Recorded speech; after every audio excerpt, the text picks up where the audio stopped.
Você já vivenciou uma crise financeira coletiva? Nós, servidores públicos do Estado do Rio Grande do Norte, já tivemos essa triste experiência. No início do ano 2018, nós, servidores públicos do Estado do Rio Grande do Norte, estávamos com 3 folhas salariais em atraso. Guardo na memória as tristes experiências de testemunhar policiais militares em ato de desespero, por não ter como pagar suas dívidas. Policiais militares contraindo ainda mais dívidas com agiotas. Policiais militares pensando e tentando tirar a própria vida. Policial militar que tirou a própria vida em um ato de desespero por não ter como pagar suas dívidas, por não ter como suprir as necessidades básicas de sua família. Aquilo tudo me causou uma profunda tristeza, que cheguei ao ápice de tomar uma atitude extrema. No dia 5 de janeiro de 2018, eu invadi sozinho a governadoria, o Palácio do Governo do Estado do Rio Grande do Norte, para cobrar uma solução para aquela situação. Essas cenas ficaram gravadas na minha mente, no meu coração. Me causam profunda tristeza ao lembrar. Mas também me causa muita preocupação a saber que esta crise se tornará em nada comparado ao que pode acontecer, a voltar a acontecer em nosso estado e em nosso país, caso o nosso país entre em um colapso econômico, caso realmente as indústrias permaneçam sem produzir, os comércios permaneçam fechados, o Estado pare de arrecadar. O Estado do Rio Grande do Norte já tem 2 folhas salariais em atraso. Você imagine, sem ter arrecadação de impostos, aonde nós iremos chegar? E é diante de todo esse cenário que eu te convido a fazer uma reflexão e a analisarmos novamente o pronunciamento do presidente Jair Messias Bolsonaro, da última terça-feira, aonde ele expressa para a população brasileira uma decisão que muitos consideraram um ato de loucura, mas que eu considerei, eu particularmente, e me permitam, me deem esse direito, eu particularmente compreendi e entendi como um ato sincero, honesto, transparente e de coragem, um ato de um verdadeiro comandante. E aí vamos analisar esse pronunciamento. São 2 pontos polêmicos, que causaram polêmica entre principalmente os opositores políticos oportunistas, pessoas que não votaram no presidente, mas também em pessoas que votaram no presidente, mas que naquele momento não concordaram, não compreenderam a intenção do presidente. O primeiro ponto seria o fato do presidente minimizar a pandemia do coronavírus, na visão de alguns. Quando o presidente, em sua fala, ele diz que compara o vírus a uma gripezinha, a uma virosezinha, a um resfriadozinho. Mas vale destacar o que a grande mídia omitiu, que na verdade o presidente Bolsonaro apenas citou um pronunciamento, uma fala do médico renomado Drauzio Varella, que inclusive grava para a Rede Globo de televisão. No mês de janeiro ou fevereiro, Drauzio Varella ele fez um vídeo, e no vídeo ele diz que o coronavírus, para pelo menos 90% das pessoas que são infectadas por esse vírus, os sintomas é de uma gripezinha, de uma gripe comum. E o presidente da República apenas replicou esta informação, que inclusive não é um pensamento, uma ideia apenas do médico Drauzio Varella. Eu pesquisando vi que existem outros infectologistas, outros especialistas na área, outros pesquisadores, cientistas, que também defendem essa ideia. Outro ponto que causou impacto nas pessoas e que a grande mídia utilizou de forma maliciosa a parte do pronunciamento do presidente Bolsonaro foi quando ele citou e dizem que ele está priorizando a economia ao invés de priorizar as vidas. Mais uma vez eu discordo desse pensamento. Na verdade, eu acho que quando o presidente Bolsonaro prioriza a economia, não é economia pela economia, não é uma avareza por parte do presidente Bolsonaro, mas na verdade é uma estratégia. Na verdade, ele prioriza a economia pensando na vida. Na verdade, ele está priorizando a vida. E aí, mais uma vez, eu trago minha experiência própria.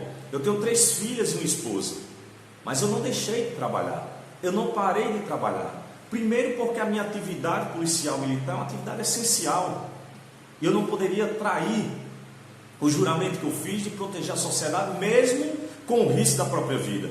Então eu não poderia deixar de ir para a rua, sabendo que é uma atividade essencial. Mas eu também vou para a rua prestar o meu serviço porque eu preciso da minha remuneração para poder sustentar a minha família, a família que eu amo. Inclusive a minha esposa, ela é do grupo de risco, considero grupo de risco, porque ela tem um problema respiratório. E quando eu retorno para casa, mesmo com todos os cuidados, com toda a prevenção, eu sei que existe a possibilidade de ser infectado e trazer essa enfermidade, esse vírus, para o seio da minha família. Mas é um risco que nós corremos. Um risco necessário, porque precisamos sobreviver a tudo isso. O presidente Bolsonaro decidiu optar por uma estratégia, uma decisão difícil, não é uma decisão fácil. Por isso que eu digo que foi uma decisão corajosa e não uma decisão louca.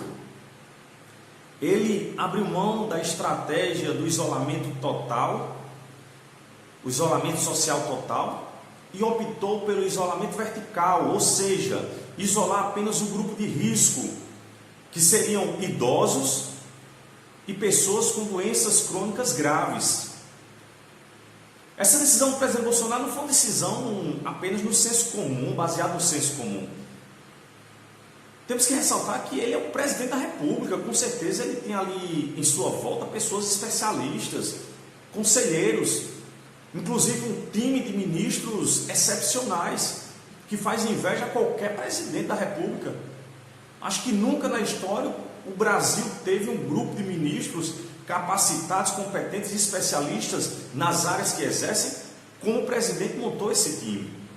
Então o Bolsonaro decide, inclusive também através de orientações de especialistas, de infectologistas, de pesquisadores, cientistas, que defendem sim o isolamento vertical ao invés do isolamento social total. Esse isolamento vertical é você isolar apenas um grupo de risco. Qual seria esse grupo de risco, Cabo Gonçalves? Seriam idosos acima de 60 anos e pessoas com doenças crônicas graves. O médico Drauzio Varela e vários outros infectologistas afirmam que em 90% da população que é infectada com esse vírus, os sintomas são de uma gripe comum, de uma virose. Inclusive tem pessoas que são assintomáticas, recebem o vírus, contraem esse vírus e não tem nenhum tipo de sintoma. E apenas em pessoas com mais de 80 anos de idade, a mortalidade é em torno de 15%. Isso não sou eu que estou falando, são pesquisas, são pessoas que têm analisado o desenvolvimento, o comportamento desse vírus lá na China, na Itália, na Espanha e outros países que já estão adiantados nesse nível de contágio. Inclusive, com certeza, o presidente Bolsonaro, como chefe de Estado, chefe de governo, ele tem contato com outros líderes de outros países, países aliados, países amigos, como é o caso dos Estados Unidos e Israel, que são potências econômicas e potências na pesquisa, no campo da pesquisa, da ciência, inclusive da tecnologia e da saúde. E com certeza ele teve orientações também desses líderes. Inclusive, tivemos a informação que em uma reunião do grupo do G20, que é o grupo das 20 maiores potências econômicas, nenhum dos líderes optaram pelo isolamento total da sociedade. Estão optando pelo isolamento vertical, opção já determinada pelo nosso líder maior do nosso país, o presidente Bolsonaro, mostrando que foi uma assertiva, que o Bolsonaro acertou. Realmente é a escolha de Sofia. Ninguém está aqui minimizando os riscos, as mortes, e se morrer uma pessoa faz falta, é prejuízo para o povo brasileiro e principalmente para o ente, para os familiares. Nós perdermos, por mais que seja um velhinho, um vovô, a vovó, faz falta a nossa família. Mas nós temos que tomar uma decisão. E aqui eu trago mais uma vez uma ilustração.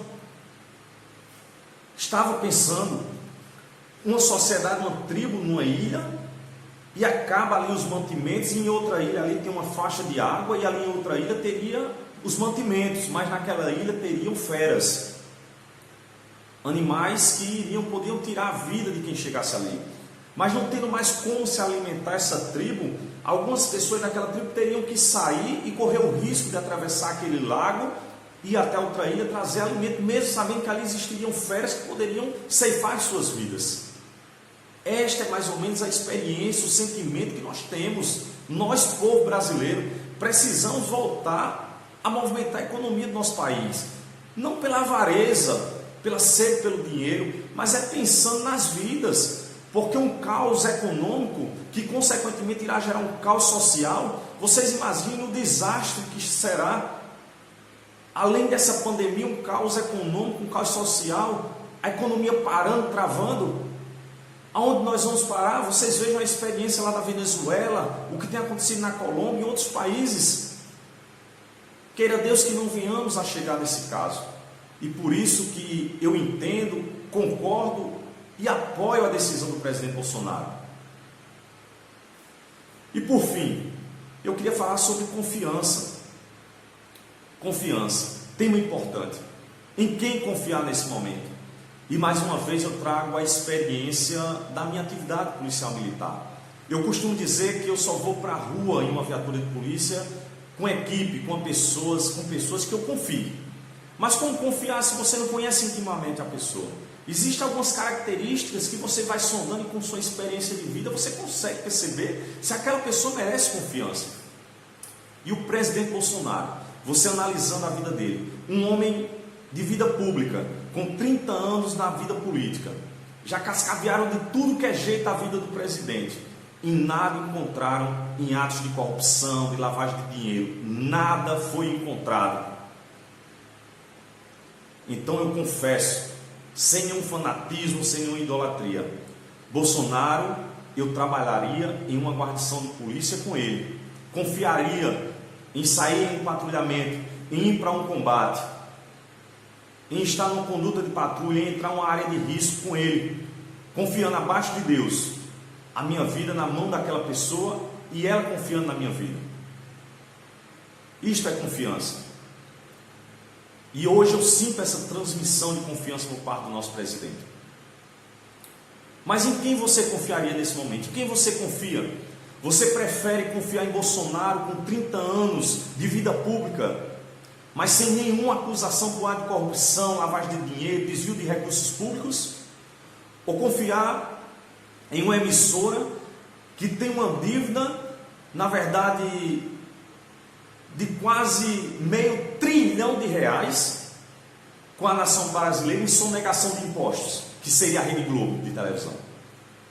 Você prefere confiar no presidente Bolsonaro, com quase 30 anos de vida pública, sem nenhuma acusação de corrupção, lavagem de dinheiro, desvio de dinheiro, ou acreditar na TV Bandeirantes, uma emissora que foi vendida em grande parte para um grupo de televisão da ditadura comunista chinesa? Você prefere confiar no presidente Bolsonaro, com quase 30 anos de vida pública, sem acusações de corrupção, lavagem de dinheiro, desvio de recursos públicos, ou confiar em Rodrigo Maia, presidente da Câmara Federal, apontado pela Operação Lava Jato como um dos integrantes da lista de recebimento de propinas da Odebrecht, com o codinome Botafogo? Você prefere confiar no presidente Bolsonaro, com 30 anos de vida pública, sem nenhuma acusação de corrupção, lavagem de dinheiro, desvio de recursos públicos, ou confiar em Dias Toffoli, ministro do Supremo Federal, também apontado pela Operação Lava Jato, como um dos integrantes lá do grupo que saqueou a nação brasileira, com o codinome o amigo do meu pai, ex-advogado do PT, das campanhas do PT? Em quem confiar nesse momento? Agora, eu não poderia deixar de perguntar por que tanto ódio contra o presidente Bolsonaro. Por que essas pessoas têm tanto ódio do presidente Bolsonaro? Eu não encontro respostas. Seria pelo fato de Bolsonaro não ser a favor da legalização da maconha? Tanto ódio de Bolsonaro porque Bolsonaro não é a favor da legalização do aborto? Por que tanto ódio de Bolsonaro? Porque Bolsonaro não é a favor da ideologia de gênero dentro das escolas para as nossas crianças? Por que tanto ódio contra Bolsonaro? Porque Bolsonaro opta pela ideia de que prefere dar a vara para o sujeito pescar ao invés de já dar o peixinho frito para ele comer sem ter esforço? Por que tanto ódio do presidente Bolsonaro? Aqui eu não estou saindo numa defesa de um homem, mas eu estou saindo em defesa da nossa nação. Nós elegemos democraticamente o presidente Jair Messias Bolsonaro.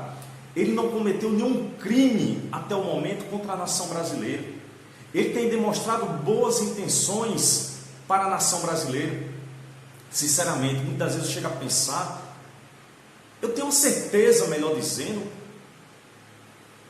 que chega a ser uma questão espiritual em nossa nação. O tipo de ataque que fazem ao presidente Bolsonaro, as ideias que tem tomado de conta da nação brasileira. Olha, Deus salve a nação brasileira.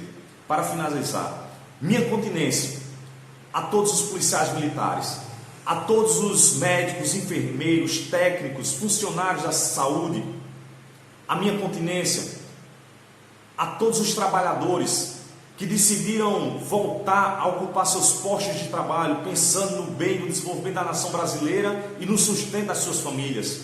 A minha continência ao presidente Jair Messias Bolsonaro, ao seu grupo de ministros competentes e a todos os homens de bem e mulheres de bem da nação brasileira que decidiram lutar pelo bem da nossa nação. Deus abençoe a nação brasileira. Compartilhe esse vídeo se concorda com o conteúdo dele e siga as nossas redes sociais.